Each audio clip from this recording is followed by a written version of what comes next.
Fala galera, estamos aqui hoje para gravar a questão de número 32 do Caderno Azul PPL de 2021 e que no nosso livro de questões corresponde a de número 1042 na página 386. Isso mesmo, questão 1042 de 1100. Se você não tem, tenha, pelo amor de Deus, esse caderno que traz 1100 questões do Enem arrumadas por assunto, e tenha, porque ele te dá uma visão macro da prova. A gente começa a perceber uma teia entre os conteúdos. O que me motivou, inclusive, a estar gravando essa questão de agora foi o fato de aparecer a palavra absurdo num item anterior que eu estava gravando, que era a questão de número 18 do caderno amarelo de 2021, primeira aplicação, e que pode lá nesse vídeo ter causado algum tipo de divergência com quem estava assistindo. Então eu quis gravar essa questão para mostrar a tendência do Enem e o uso técnico dessa palavra absurdo. Então, o texto aqui que serve de motivação para o item é um texto do Murilo Rubião, um dos autores mais relevantes da literatura fantástica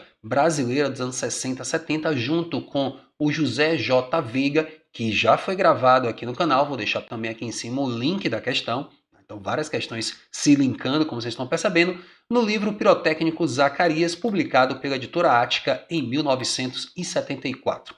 Então, o próprio Enem diz isso no enunciado da questão. Murilo Rubião é um expoente, o S é com maiúsculo é equivocado, mas é com minúsculo. O Murilo Rubião é um expoente da narrativa fantástica na literatura brasileira. No fragmento, a singularidade do modo como o autor explora o absurdo manifesta-se em quê? Então não é uma questão que se cobra tanta informação técnica do Murilo Rubião. Saber essas informações podem ajudar, mas o Enem já antecipou que o Murilo Rubião era um expoente da literatura fantástica. Vou ler o fragmento para poder entender do que ele fala, né? Uma coisa ninguém discute: se Zacarias morreu, o seu corpo não foi enterrado. A única pessoa que poderia dar informações certas sobre o assunto sou eu.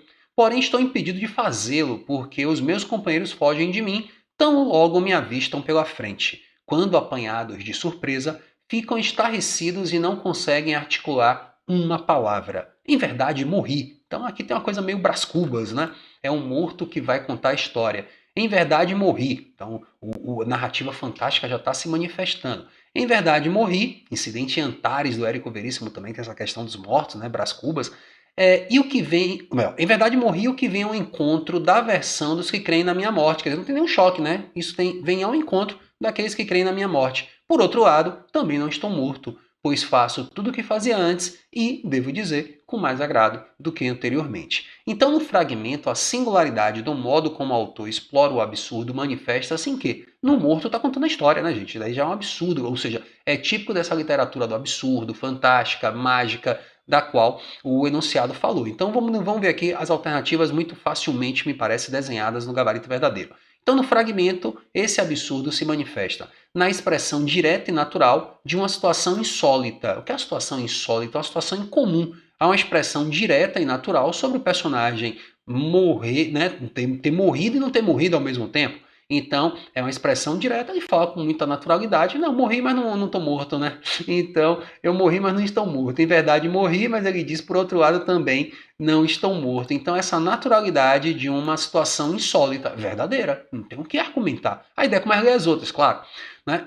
E letra B, há um relato denso e introspectivo sobre a experiência da morte. Não, ele não vai fazer um relato introspectivo, denso, do que seria a experiência da morte, uma questão meditativa, metafísica, reflexiva. Não, não entra nessa questão. A experiência da morte, mas não nessa pegada, digamos assim, tão densa, né? A gente vai pensar até que com bom humor ele fala dessa experiência de ter morrido e não ter morrido, aí só lendo o conto para entender, né? Há um efeito paradoxal, sim, é uma coisa paradoxal de ter morrido e não ter morrido, da irregularidade, então o efeito paradoxal me seduziu.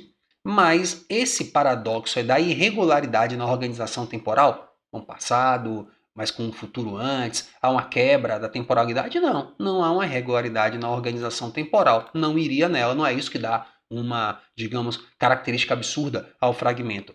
Na letra D ele fala em discrepância entre a falta de emotividade e um evento angustiante. De fato, a morte é um evento angustiante, a gente pode concordar com isso, e até posso concordar que é uma falta de emotividade, como ele fala da morte, né? Ele não fala na morte em pânico, com nervosismo, nada disso, mas veja, essa letra D não responde ao comando da questão, ainda que eu possa ver as duas coisas.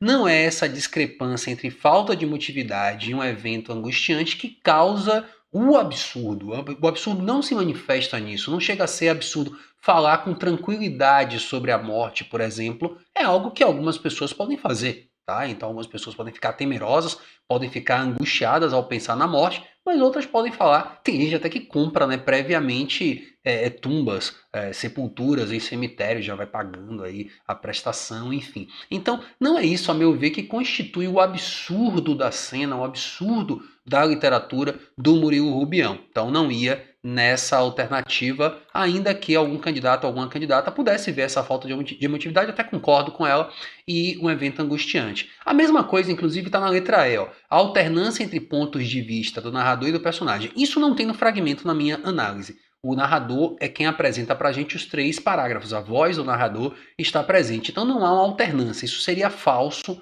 no fragmento, mas isso também, ainda que o fragmento trouxesse a letra E, isso também não garantiria necessariamente a criação de um efeito absurdo. Tá? Então, o efeito absurdo ele é criado por essa discrepância, a gente pode dizer, como diz a letra D, entre o fato de o personagem ter morrido e normalmente quem morreu não tem a capacidade mais de narrar a própria vida ou os acontecimentos que está vivendo, né? No outro lado, podemos dizer assim. Tá bom? Então, eu quis fazer essa questão por causa da palavra absurdo, concatenando com o item 18 na questão anterior. Se você não viu, vá lá dar uma conferida. E aí a gente encerra mais um vídeo. E eu vou gravar mais outro falando ainda da palavra absurdo. Mas, por enquanto, vamos ficar por aqui. Beijão, beijão. Tchau, tchau. Até o próximo.